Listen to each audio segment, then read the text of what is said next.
based on my understanding of the numbers, around 80% of people who are daily injection opiate users, you would never know it.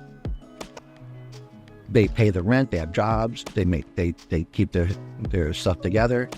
And just by looking at them and interacting with them and being a friend with them, you would never know. I like to say this is not someone's plan.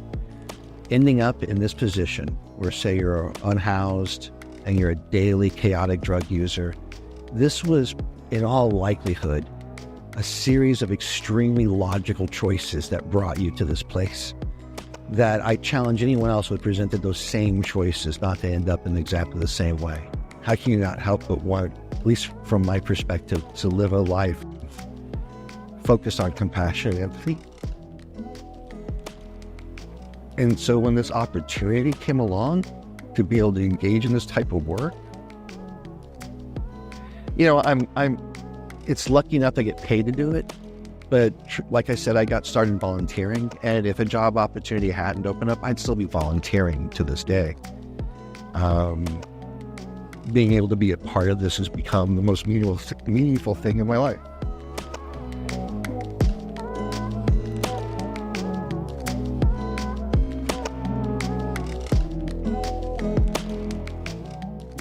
I think MAT should be from a, person first model in a way, where whether they're using or not, whatever they have going on in their lives, every tiny little change in a positive direction as determined by the participant, not by my thinking of what a positive direction is. Every step in that direction for them is wonderful. It's a privilege to be a part of. And sometimes for a lot of folks, life is 2 steps forward, 1 step back. And don't penalize people for the 1 step back.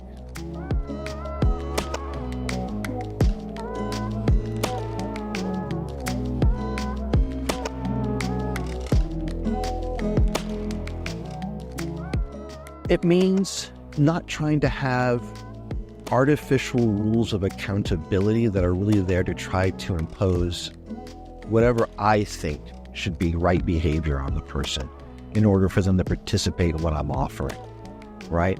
Not requiring that they attend weekly, sometimes multiple weekly meetings for recovery-focused ones. That's wonderful. It should be what a person's doing if they're able to.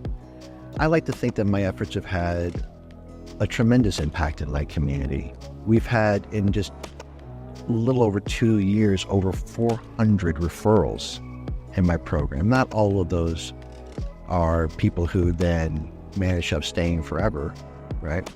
But certainly there is a huge number of people who decide to make that choice and to see how far they could get with something like that.